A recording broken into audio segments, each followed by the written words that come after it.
Hello friends, good morning. Welcome to my YouTube channel Global English Academy. दोस्तों, मैं Sonu sir आपके सामने दोबारा हाजिर हुआ हूँ एक नए पेपर सेट के साथ में। तो दोस्तों, जैसा कि हम जानते हैं कि हम लोग एसएससी एमटीएस के पेपर को टारगेट कर रहे हैं और इस टारगेट को पूरा करने के लिए हम लोग पर डे आपके साथ में जी जान से मेहनत कर रहे हैं। आज देखिए सेट नंबर 25 को हम डिस्कशन करने वाले हैं। अच्छा हाँ, एक ज़रूरी चीज़, बहुत अच्छा लगा मुझे, कई सारे बच्चे हैं जिन्होंने कमेंट्स के अंदर अपने मार्क्स के बारे में डिस्कशन किया। ठीक है, जिनमें से कुछ बच्चे हैं जिनका मैं नाम यहाँ पे बता देता हूँ आपको। मैं थोड़ा सा एक लिस्ट मैंने तैयार की है। देखिए यहाँ पर एक पहला बच्चा है हमारे पास में है पीके द रॉक स्टार करके एक बच्चा है, थोड़ा मैं जल्दबाजी में बोलूँगा मैं। सेकंड जो बच्चा है हमारे पास में राधे 4K करके है, जिसने अपने मार्क शेयर किए हैं। तीसरा बच्चा है हमारे पास में आकाश करके है, वो नया व्यूअर है, वो जुड़ा हुआ है हमसे। और फोर्थ हमारे पास में है ट्रेंड वाइब्स करके, इनका भी स्कोर अच्छा रहा था, मेहनत कर रहे हैं बच्चे। ठीक है, अभी स्कोर तो एग्जैक्ट मेरे को याद नहीं है, कुछ हाईएस्ट स्कोरर के नाम बता दूंगा। एक सोमेन नाम का बच्चा है भैया, ये बच्चा रेगुलर हमारे पूरे वीडियोस को देख रहा है और रेगुलर अपने जो है डेटा को शेयर कर रहा है। अश्विन करके एक बच्चा, अश्वनी मिश्रा करके हैं। तो अश्वनी मिश्रा जी भैया रेगुलर अपने क्लास अटेंड करें बेटा, और जिस तरीके से आप स्कोर शेयर कर रहे हैं तो आप करते रहें आगे की तरफ। शायद इन्होंने किया नहीं है लेकिन हाँ इन्होंने कमेंट किया। भैया एक बंदा है यहाँ पे बिजनेस क्लब नाम का, खतरनाक, नेक्स्ट लेवल, स्टार दूंगा भाई बंदे को मैं। क्यों? इसका स्कोर हमेशा 20+ रहता है, 24 25। अब ऑनेस्टली स्कोर बताया है तो ठीक है, लेकिन अगर वैसे बता दिया है तो फिर गड़बड़ है बेटा, है ना। पेपर में कुछ और हो जाता है, लेकिन हाँ इसका परफॉर्मेंस अच्छा है। यहाँ खगेश नाम का बच्चा है एक, उसने भी बहुत अच्छा किया है। और अभिनव प्रिया करके एक बंदा है जो हमारे साथ में वेस्ट एरिया से जुड़ा हुआ है हमारे पास में। ठीक है, तो अब देखेंगे ये अभिनव प्रिया ये इन्होंने भी अपना स्कोर बताया। एक पूजा करके बच्चा है यहाँ पर, एक शालू करके बच्चा है। तो ये कुछ ऐसे बच्चे हैं जिन्होंने अपने स्कोर हमको शेयर किए हैं। तो बहुत अच्छा लगा बेटा, आप लोगों ने अपने स्कोर को शेयर किया। बेस्ट ऑफ लक, मेहनत करते रहिए, सिलेक्शन ज़रूर होगा। आपको कैसा भी कोई भी डाउट आए प्लीज़ कमेंट बॉक्स के अंदर लिखिए कि सर मेरे को उस क्वेश्चन में डाउट आ रहा था, ये नहीं आया, वो नहीं आया, मेरे को करके भेजिए। एक ज़रूरी चीज़, बच्चे बोल रहे हैं सर फाइल कहाँ है, फाइल कहाँ है। तो आइडम एंड फ्रेसेस की जो फाइल है बेटा, मैं किसकी बात करता हूँ, आइडम एंड फ्रेसेस की फाइल की बात करता हूँ। इस फाइल का पूरा वीडियो लेक्चर पड़ा हुआ है मेरे इसी क्लास में, पूरा वीडियो लेक्चर पड़ा हुआ, आप उसको जाके देख लीजिएगा, प्लेलिस्ट बनी हुई है। ठीक है, तो चलिए भैया, एक ज़रूरी चीज़, जो बच्चे फालतू वाले हैं, मतलब सिलेक्शन नहीं लेना, बस ऐसे ही आ गए हैं, तो भैया आप अपने घर पे बैठिए, आप किसी और वीडियो की तरफ मुड़ जाइए, कहीं और मोटिवेशन लीजिए। मेरी क्लास के अंदर केवल होती है पढ़ाई, और ये नेक्स्ट 20 मिनट आपके लिए इंपॉर्टेंट है और मेरे लिए भी बहुत इंपॉर्टेंट है, क्योंकि मैं क्लास केवल 20 से 25 मिनट की रखता हूँ। क्योंकि इतनी लंबे चौड़े 10 क्वेश्चन कराओ 1 घंटे की क्लास में, तो मैं तो मूर्खता समझता हूँ मैं। ठीक है, अब इतना टाइम भी नहीं है। शुरू करें बेटा, आ जाइए सारे बच्चे।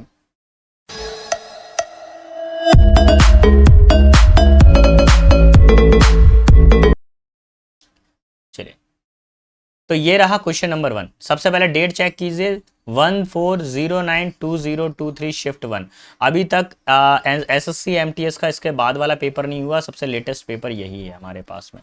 तो क्वेश्चन नंबर मैं 1 से शुरू करूंगा। क्वेश्चन नंबर 1 किससे रिलेट कर रहा है बेटा, सिनोनिम से रिलेट कर रहा है। किससे रिलेट कर रहा है ये, सिनोनिम से रिलेट कर रहा है। कौन सा वर्ड है, प्लंज। अब प्लंज का मतलब क्या होता है, प्लंज का मतलब होता है किसी चीज में कूद पड़ना, यानी जंप कर देना किसी के अंदर। इसमें एक प्रपोजिशन याद रखिए, प्लंज इनटू आता है हमेशा। कौन सा प्रपोजिशन आता है, प्लंज इनटू आता है, कूद पड़ना। नेक्स्ट वर्ड है हमारे पास में रश। रश का मतलब सभी को मालूम है भीड़ होता है, यानी कि क्राउड होता है। ठीक है, ट्रांसग्रेस। ट्रांसग्रेस का मतलब क्या होता है, यानी अतिक्रमण करना। किसी चीज को क्या कर देते हैं हम लोग, अतिक्रमण करते हैं। यानी घर मकान बनाया तो उसके आगे की तरफ हम जगह नहीं बढ़ा लेते, सरकारी पैमाइश कुछ और है और आप आगे की तरफ बढ़ गए। फ्लाई का मतलब होता है उड़ना, और डाइव का मतलब क्या होता है, जंप करना, यानी कूद पड़ना। So this will be our final answer, option number 4। Clear, मेरे साथ साथ में करते जाइए। जैसे ही क्वेश्चन आ रहा है, जैसे अब ये क्वेश्चन आया, वीडियो को रोक दीजिए, पहले आप सॉल्व कर लीजिए और फिर उसके बाद में मेरे से सोल्यूशन ले लीजिए आप। तो देखिए यहाँ पर क्या दिया हुआ, वर्ड दिया हुआ है मैनिकल्ड। क्या वर्ड दिया हुआ हमारे पास में, मैनिकल वर्ड दिया हुआ। अब क्या बोल रहे हैं ये, the girl was manacled and looked in locked in the room. Girl को क्या कर दिया, मैनिकल्ड कर दिया। मैनिकल्ड का मतलब क्या होता है, किसी को क्या कर देना, बंधक बना देना। क्या कर देना, बंधक बना देना, यानी किस क्या कर देना, टाई कर देना किसी को, है ना, बांध देना। तो लड़की को बांध दिया और रूम को लॉक कर दिया। तो पहला वर्ड है हमारे पास में फैटर्ड, जिसका मतलब क्या होता है, बांधना, यानी कि टाई। अनफास्टन। अनफास्टन का मतलब होता है किसी चीज में डिले करना, देरी करना। अनबाइंडन का मतलब क्या होता है, किसी को अनटाई करना यानी कि खोल देना। और लिबरेटेड का मतलब क्या होता है, किसी को मुक्त कर देना, सेट फ्री कर देना। So if you see here, so our final answer, if you see here, manacled means to tie. Here we have to find out the synonym. That's why our final answer is fettered. Is it clear to you? Option number 1 will be our final answer. Let's see question number 3rd. If you see here, question number 3rd is related to the antonym. So the question is addiction of the drug proved that the detrimental. क्या दिया हुआ है? Detrimental for the health. Detrimental का मतलब होता है dangerous यानी खतरनाक, किसी चीज का खतरनाक प्रभाव पड़े। इम्पार्शियल मतलब क्या होता है, जो निष्पक्ष हो, जो बिल्कुल कैसा हो, जुडिशियस हो, कैसा हो, जुडिशियस यानी निष्पक्ष, है ना। बेनिफिशियल का मतलब क्या होता है, प्रॉफिटेबल, लाभदायक। नेक्स्ट वर्ड है हमारे पास में पोटेंशियल। पोटेंशियल का मतलब क्या था, किसी की क्षमता होती है यानी कैपेबिलिटी। नेक्स्ट वर्ड है हमारे पास में डिफरेंशियल। डिफरेंशियल का मतलब होता है किसी चीज के बीच का डिफरेंस होना यानी अंतर होना, ठीक है। So now if you see here we have word dangerous means detrimental. So what's our final answer? Option number 2 will be final answer, beneficial. हमको opposite बताना है ना, antonym बताना है। Okay, let's see question number 4. Question number 4 is related to the one word substitution. किससे जुड़ा हुआ है ये, ग्रुप ऑफ वर्ड यानी वन वर्ड सब्सटीट्यूशन। कभी कभी ऐसा लिख कर नहीं आता वन वर्ड सब्सटीट्यूशन, क्या लिख कर आता है, ग्रुप ऑफ वर्ड लिख कर आता है। तो क्या बोला गया है, one who has all power, जिसके पास में सारी शक्तियां हो। तो देखिए ऑल के लिए तो कौन सा वर्ड आता है, ओमनी, ठीक है। तो सभी में ओमनी ओमनी लगा हुआ है। अब शुरू हो जाइए। शिएंट का मतलब होता है जो जानता है, जो सब कुछ जानता है, सर्वज्ञ। ऑप्टिमिस्ट का मतलब क्या होता है, जो पॉजिटिव देखता है हमेशा, पॉजिटिव साइड ऑफ थिंग, ठीक है। पोटेंट का मतलब क्या होता है, जिसमें जिसमें क्या हो, हमारे पास में कैपेसिटी हो यानी कि पावर हो, कैपेबल हो। प्रेजेंट का मतलब क्या होता है, ओमनी प्रेजेंट का मतलब क्या होता है, जो सभी जगह पे व्यापी हो, सर्वव्यापी। सर्वव्यापी जैसे भगवान है, भगवान देखिए सर्वव्यापी भी है, सर्वज्ञानी भी है, और सकारात्मक भी है, और सर्वशक्तिशाली भी है। सो ओमनी पोटेंट का मतलब क्या होता है हिंदी में, सर्वशक्तिशाली। Option number 3rd will be our final answer. Clear? Okay, let's see question number 5। अच्छा देखिए, ये वाला जो है वन वर्ड सब्सटीट्यूशन की जो फाइल दी हुई है, वन वर्ड सब्सटीट्यूशन की आपको फाइल मिल जाएगी, उसमें ये वर्ड आपको देखने को मिल जाएगा। एसएससी का बहुत ही पसंदीदा क्वेश्चन है ये, कई बार रिपीट होते हैं, ये चारों ही वर्ड रिपीट होते हैं, तो प्लीज़ अच्छे से कर लीजिएगा इसको। नेक्स्ट देखिए क्या बोल रहा है, नंबर 5 बोल रहा है copying someone else work and try to submit it. अब किसी के कार्य को कॉपी कर लेना और फिर उसको सबमिट करने की कोशिश करना। अक्सर ये कब होता है, इसमें क्या होता है, ये किसी ने लेख, कोई कहानी लिखी है ना, किसी ने कोई स्टोरी राइटिंग की, उसकी स्टोरी राइटिंग को चुरा लेना। तो देखिए शुरू हो जाइए। तो पहला वर्ड क्या है, एक्सटेम्पर। ये बिना तैयारी के दिया गया भाषण होता है, विदाउट प्रिपरेशन। एक मिनट साफ साफ लिख दो, इसको बोलते हैं तात्कालीन भाषण हिंदी में, without preparation, without preparation speech. बिना तैयारी की जो स्पीच होगी, विदाउट प्रिपरेशन स्पीच, या स्पीच विदाउट प्रिपरेशन, ऐसा भी हो सकता है। पॉलीगैमी का मतलब क्या होता है, यहाँ पे गैमी का मतलब होता है मैरिज। क्या होता है, मैरिज।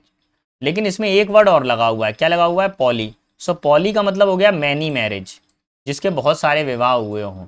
जैसे इतिहास में कई सारे ऐसे कैरेक्टर थे जिनके विवाह बहुत सारे हुए, है ना। जैसे हम लोग एक पांचाली नाम का या द्रौपदी नाम का कैरेक्टर जानते हैं, तो वो पॉलीगैमी के अंदर आ जाएगा, है ना। उसके कई सारे पति थे और विवाह भी उनके कई सारे। या आजकल हम लोग जैसे वेस्टर्न कल्चर में देखते हैं, अमेरिका के अंदर जैसे आज मैरिज हुई, 6 महीने बाद में डाइवोर्स, फिर दूसरी मैरिज, फिर 6 महीने बाद में, तो उनके यहाँ तो ऐसे ही चलता रहता है ना। और देखिए प्लेगरिज्म का मतलब क्या होता है, प्लेगरिज्म का मतलब होता है लिखे हुए किसी लेख को चुरा लेना, लेख की चोरी, है ना, लेख चोरी। आपने कुछ फाइल बनाई, आपने कोई प्रोजेक्ट फाइल बनाई, अब उस प्रोजेक्ट फाइल में से मैंने कुछ आपका डेटा चुरा कर अपना छाप दिया, तो ये क्या होता है, प्लेगरिज्म कहलाता है। प्रीएम्बल सभी को मालूम है, संविधान के अंदर प्रीएम्बल होता है, प्रस्तावना जो दी जाती है, प्रीएम्बल कहलाता है। So option number 3rd will be our final answer. Clear? चलिए बेटा मेरे साथ में करते जाइए, ठीक है। अब वीडियो को रोकिए, इसको सॉल्व करिए, फिर आगे की तरफ बढ़िए। Today's question in the paper felt like a cake walk. Cake walk का मतलब होता है बहुत आसान। कैसा होता है, कोई काम कैसा हो, बहुत ज़्यादा आसान हो। तो हमको क्या पूछा गया है, आइडम एंड फ्रेसेस पूछा गया है। और final answer is option number 4। Cake walk means क्या होता है, बहुत आसान। Okay let's see question number 7, beauty of it. भैया ये नया आया है, ये न्यू है, ये फाइल के अंदर नहीं मिलेगा। जो फाइल के अंदर मिल जाएगा उसको यस कर देंगे, जो नहीं मिलेगा उसको नो कर देंगे। फालतू का प्रमोशन नहीं, उल्टा सीधा कहीं से भी लेके कंटेंट छाप दिया, बच्चों को उल्लू बना दिया, ऐसा कुछ नहीं भैया। जो रियलिटी है वो रियलिटी है, हमारी फाइल के अंदर नहीं है। अब हम इसको अपडेट कर देंगे बच्चों के लिए, ठीक है। चलिए तो देख लेते हैं ब्यूटी ऑफ इट का मतलब क्या होता है, इसको चेक कर लेंगे। तो पहला होता है कॉज ऑफ डिस्प्यूट, क्या जैसे झगड़े का कारण होगा, बिल्कुल नहीं होगा, ठीक है, ये ऐसा कुछ नहीं होता। मेक थिंग वर्स, चीज़ों को बुरा बनाना, ऐसा नहीं होगा। क्वाइट ऑर्डिनरीज है ना, साधारण चीज़ों को बंद कर देना, नहीं बेटा ऐसा भी नहीं होगा। इसका मतलब होगा गुड पॉइंट्स। गुड पॉइंट्स का मतलब क्या होता है, अच्छा कोई मिलना, अच्छे तर्क हों, जिसके पास क्या हो, अच्छी बातें हों, अच्छे तर्क, गुड लॉजिक्स। पॉइंट्स का मतलब यहाँ क्या है, लॉजिक्स है। तो our final answer is option number 4। Clear. Okay let's see question number 8। Now here we have question number 8 which is related to the idiom and it is the most repeated word in the SSC। मेरे एक अंदाजा है कि SSC करीब इसको 8 से 10 बार पूछ चुका होगा। अगर ओवरऑल अगर देखा जाए पिछले 10 से 15 साल का रिकॉर्ड देखा जाए तो ये मोस्ट रिपीटेड है, once in a blue moon. अभी CGL के पेपर में भी रिपीट हो रहा है, आपके MTS वाले में भी रिपीट हो रहा है, तो मेरे को भरोसा है कि आगे भी रिपीट होगा। Once in a blue moon का मतलब क्या होता है, कभी कभार। बोलते हैं ना तुम तो ईद का चांद हो गए यार, तुम तो कभी कभार ही दिखाई देते हो, कभी कभार, कभी कभार। ईद का चांद होना इसी को बोला जाता है once in a blue moon, यानी कभी कभार। Option number 4 will be rarely. ये तो कई सारा याद भी करा दिया है। अभी ऑफलाइन वाले बच्चों ने 500 ईडियम एंड फ्रेजेस का दिया था, कंपटीशन हुआ था ऑफलाइन वाले बैच के अंदर। लगभग क्लास के अंदर ज़्यादातर बच्चों के 450 460 करीब आए थे, ज़्यादातर बच्चों के, है ना। तो भैया ये एक अच्छा स्कोर है, हम उम्मीद करते हैं कि आप भी वैसे ही मेहनत करें। देखिए अगला क्या दिया हुआ, question number 9। So here the word is related to the incorrect spelling. Weather की स्पेलिंग, ये वेदर का मतलब मौसम होता है, बिल्कुल सही है। प्रोफेसर की स्पेलिंग भी सही है, व्हीकल की भी स्पेलिंग सही है। टमाटोज की स्पेलिंग में कुछ गड़बड़ है। सर क्या गड़बड़ है, जब लास्ट में ओ हो और तो उसको प्लूरल बनाने के लिए क्या जुड़ा जाता है, ई एस, तो इसमें ई जुड़ना था जो कि नहीं जुड़ा हुआ। Option number 2 will be final answer. Free hit question दिया है भैया, ये किया जा सकता था। देखिए इनकरेक्ट स्पेलिंग है, नवंबर की स्पेलिंग गलत है भैया। नवंबर में यहाँ पर कभी भी यू नहीं आता, क्या आएगा यहाँ पर, ई आएगा। Option number 2 will be final answer, ठीक है। क्या हो जाएगा, ऑप्शन नंबर 2 हमारा फाइनल आंसर। क्लियर। आगे बढ़ता हूँ, क्वेश्चन नंबर 11 पर आता हूँ। क्वेश्चन 11 किस तरह की कंडीशंस को बता रहा है वो देखेंगे। ही पुश द बुश असाइड, उसने झाड़ियों को एक साइड किया, and went a little further, वो और आगे की तरफ बढ़ा। देखिए सेकंड फॉर्म है, पैरेलल कंस्ट्रक्शन का यूज करना पड़ता है। अगर यहाँ पे सेकंड फॉर्म है एंड के इस तरफ पे, तो इस तरफ पे भी सेकंड फॉर्म आना चाहिए। एंड का रूल क्या कहता है कि दोनों तरफ पर सेम वर्ब आना चाहिए, तो यहाँ तो वर्ब की फर्स्ट फॉर्म आ रही है। सेकंड फॉर्म ढूंढो कहाँ है, ये रही सेकंड फॉर्म, ये रही सेकंड फॉर्म। बाकी ऑप्शन को आप हटा दीजिए यहाँ से, बाकी ऑप्शन को हटा देंगे, ठीक है। और इसका जो आंसर आना चाहिए, क्वेश्चन नंबर 3 आना चाहिए।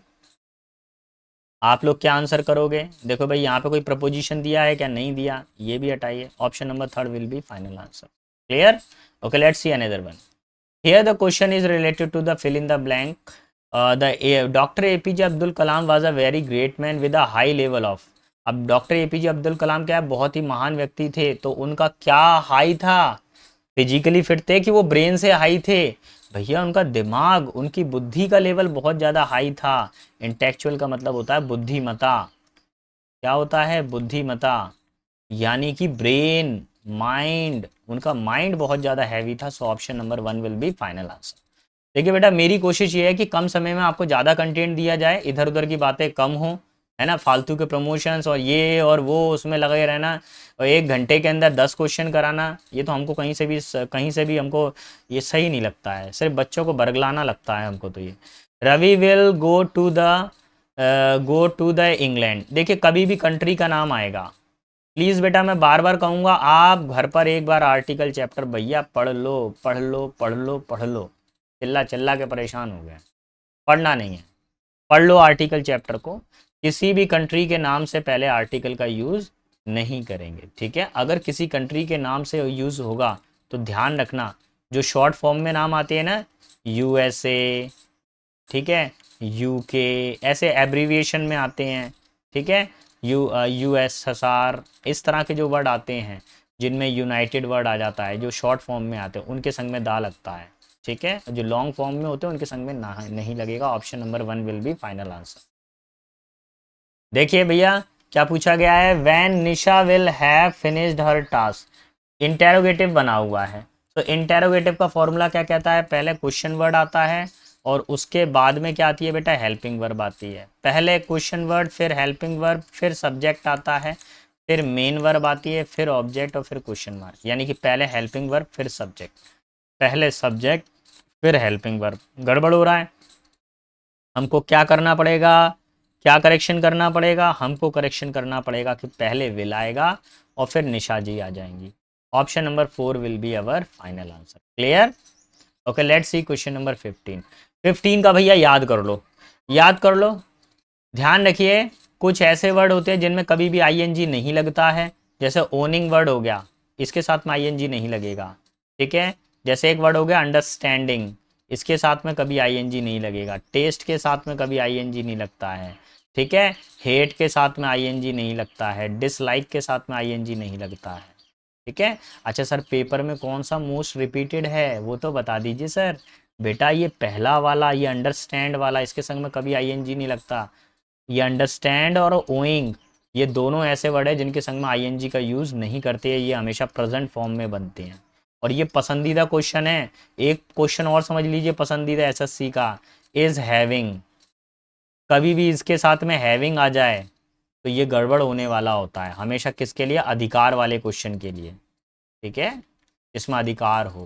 बोला गया he is having a car, मैंने बोला he is having a car, तो ये मेरा कहना गलत हो गया। मुझे क्या कहना चाहिए, ही हैज़ अ कार, ठीक है। तो ये 3 क्वेश्चन आप मार्क कर लीजिए बेटा, इन तीनों में से क्वेश्चन आता है हैव, ओन और अंडरस्टैंड में से, ठीक।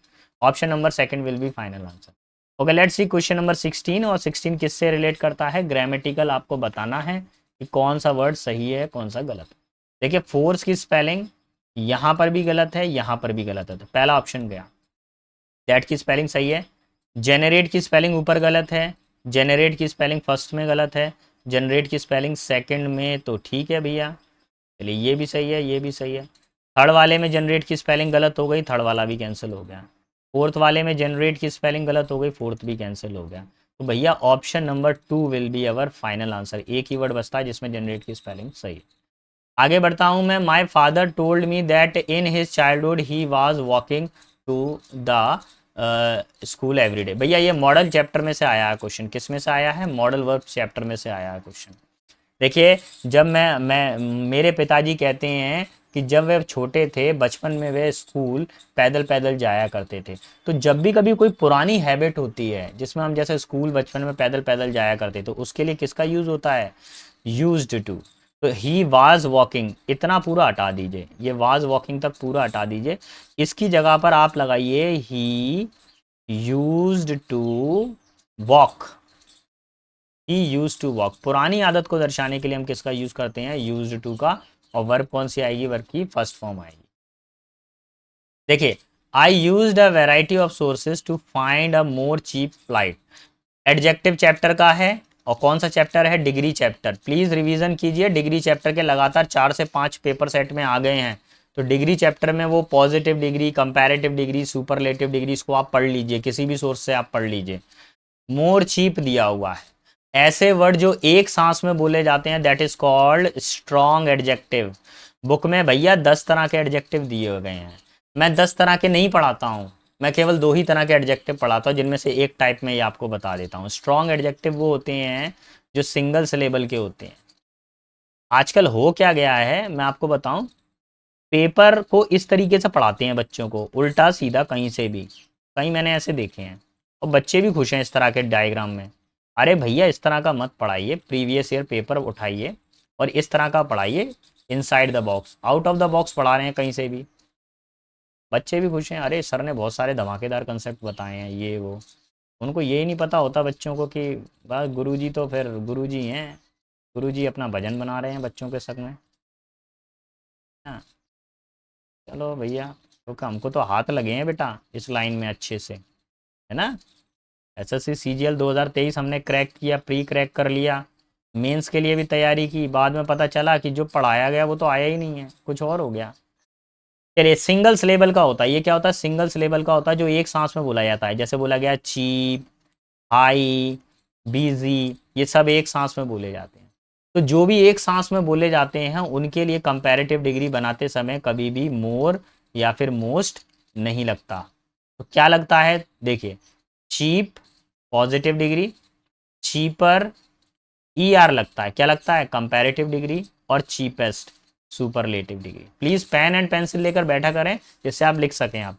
तो मोर चीप कहना तो गलत होता है, ये तो एक ही सांस में बोला जाता है, तो आंसर आएगा चीपर। क्या चाहिए हमको, कंपैरेटिव डिग्री चाहिए ना, तो our answer is option number third. Clear. देखिए, I found my teachers point casual and informal in the group discussion. मैंने पाया कि मेरे जो शिक्षक के जो व्यूज़ थे, पॉइंट्स थे, वो बहुत ही ज़्यादा कैसे थे, आसान थे और आसानी से समझ में आ रहे थे।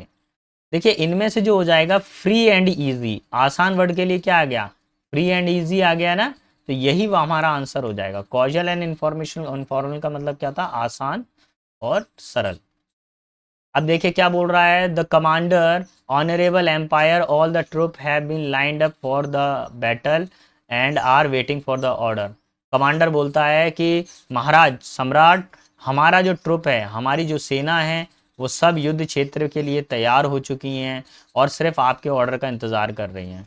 अब एम्परर चंद्रगुप्त मौर्य कहते हैं, we will march at don.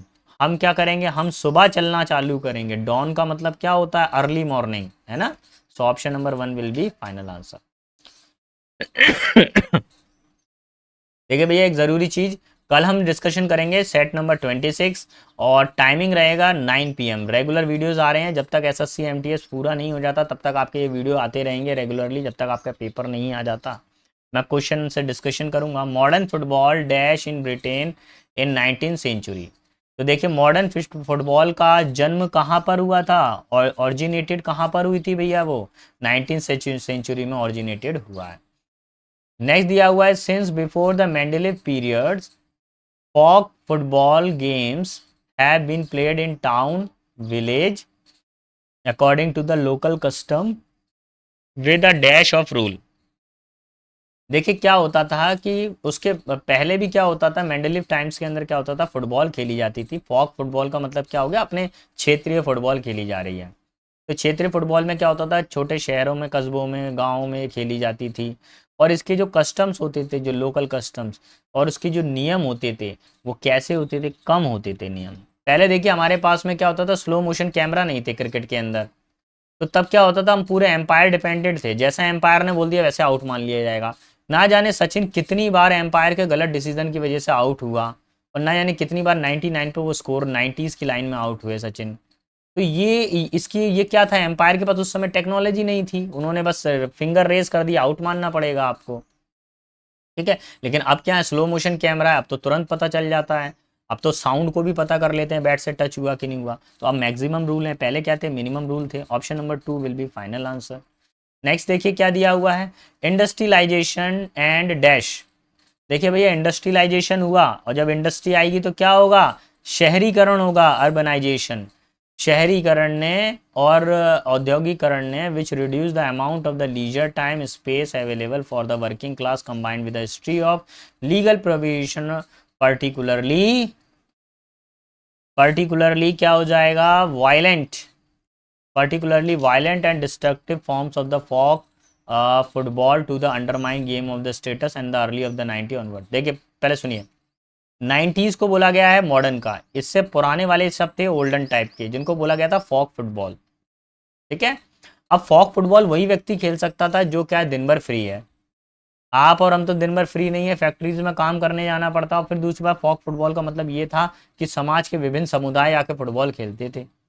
और एक गेम हुआ करता होगा कि साल में एक बार, 6 महीने में एक बार, या हर महीने हुआ करता होगा, एक कबीला दूसरे कबीले के साथ में फुटबॉल खेल रहा है, तो लोग फ्री हुआ करते थे तो गेम्स खेलते थे। अब भैया इतने फ्री नहीं है, लोग अपने बिजनेस में फंस गए हैं तो गेम्स नहीं खेलते हैं, अब कुछ ही गिने चुने लोग गेम्स खेलते हैं। However football was taken up as the winter game. हालांकि फुटबॉल को विंटर गेम बोला जाता है between the resident houses at the public independent school such as the Winchester house and Eton. तो देखिए भैया क्या होता था, स्कूलों में भी खेला जाता है। ये कहाँ पर खेला जाता था? स्कूल में खेला जाता था ये। Each school had its own rule, और हर स्कूल के अपने नियम होते थे फुटबॉल के अंदर। Some allowed to the limited handling of the ball, कुछ लोग बताते थे कि बॉल को कम कम समय तक हैंडल करके रखना है। एंड अदर डिड नॉट, कुछ लोग ज़्यादा समय तक गेंद को होल्ड करके रखते थे। चलिए लास्ट पर आते हैं। The dash in rules made it difficult for the public and enter university to continue play expect with the former schoolmate. देखिए भैया, जब हर जगह पे एक अलग रूल होगा, अब आप पेपर में बैठ रहे हैं, अब एक बच्चे को 1 मार्क्स, एक क्वेश्चन पे 1 मार्क मिल रहा है, वहीं पे दूसरे बच्चे को एक क्वेश्चन पे 2 मार्क्स मिल रहे हैं, तो रूल गलत हो गया ना। गलत हो गया ना, ऐसे ही रूल गलत हो रहे थे। तो इसकी वजह से क्या आ रहा था, रूल के अंदर आ रहा था वेरिएशन यानी वेरिएंस, विभिन्नताएं आ रही थी। So option number 2 will be our final answer. ठीक है, आई होप आपको मेरा सेशन पसंद आया होगा। मेरी कोशिश थी कि कम समय में आपको ज़्यादा से ज़्यादा मटेरियल प्रोवाइड करने की। अच्छे से तैयारी करें। Best of luck. अपना और अपने माता पिता के नाम को रोशन करें। Yeah.